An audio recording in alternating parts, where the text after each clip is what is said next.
On dit souvent qu'il faut un esprit sain dans un corps sain, mais pourquoi pas ajouter une maison saine? Mesdames, Messieurs, et si on parlait de l'hygiène de nos maisons? Les lieux où nous habitons définissent souvent notre personnalité et la perception des gens par rapport à nous. De ce fait, il est recommandé de tenir la maison propre dès le matin en la balayant, en passant la serpillière et surtout faire attention de bien la désinfecter. Pour la chambre par exemple, il est recommandé de bien la ranger, changer les draps du lit au moins tous les 3 jours, sinon attention à la mauvaise odeur et aux punaises appelées en lingala qui ne sait quoi. Ensuite, ranger les vêtements et les chaussures comme il faut. Dans le salon, il est recommandé de bien essuyer partout, bien aérer la pièce afin que la maison puisse respirer. Sachez qu'une hygiène adéquate permet de réduire les risques d'une infection gastro-intestinale, c'est-à-dire la fièvre typhoïde ou les vers. Elle permet aussi d'éviter des maladies respiratoires comme la tuberculose et aussi permet d'éviter des problèmes de peau comme l'acné parce que oui, la saleté apporte des boutons. Et aussi dans la maison, un des lieux les plus propices à la prolifération des bactéries sont les lieux d'aisance ou toilettes. S'il vous plaît, apprenez à prendre soin de vos toilettes. Si pas pour vous, faites-le au moins pour vos invités, chers téléspectateurs. Ces lieux sont fréquemment utilisés par de nombreuses personnes et peuvent être un nid de virus, de germes pathogènes et de maladies.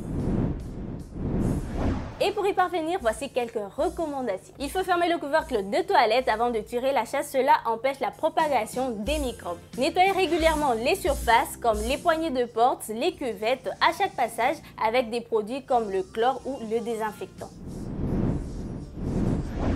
À présent, apprenons quelques gestes pour assurer une bonne hygiène. Tout en haut de la liste, il y a le lavage des mains. C'est le geste le plus simple pour éviter la propagation des bactéries et de tomber malade. Faites-le chaque fois que vous touchez une surface sale, mais surtout après chaque passage aux toilettes. Et si le lavage des mains n'est pas possible, utilisez du désinfectant hydroalcoolique. Il faut aussi assainir nos lieux d'aisance. Assurez-vous de ne pas laisser des déchets tout autour. Vaut mieux les mettre dans une poubelle. Une bonne hygiène réduit les risques de transmission de maladies infectieuses et favorise un environnement propre pour tous. Elle joue également un rôle dans l'éducation à la santé, particulièrement chez les plus jeunes. Et cela consiste à les inculquer de bonnes habitudes dès le plus jeune âge. Et vu que l'hygiène est importante, logiquement un planning s'impose. Un horaire de nettoyage de la maison et des lieux d'aisance avec un accès aux produits comme du savon, des désinfectants et des gants pour les mains.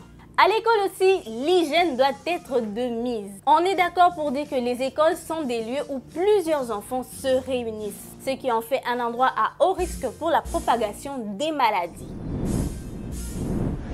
Et voici quelques mesures spécifiques pour l'école. Premièrement, intégrer des leçons d'hygiène personnelle et de maintien de la propreté. Concernant les toilettes, les écoles doivent s'assurer qu'elles sont en bon état de fonctionnement et régulièrement approvisionner en produits hygiéniques. Il faudra aussi encourager les élèves à dénoncer tout problème lié à leur hygiène et aussi le faire participer activement au maintien de la propreté.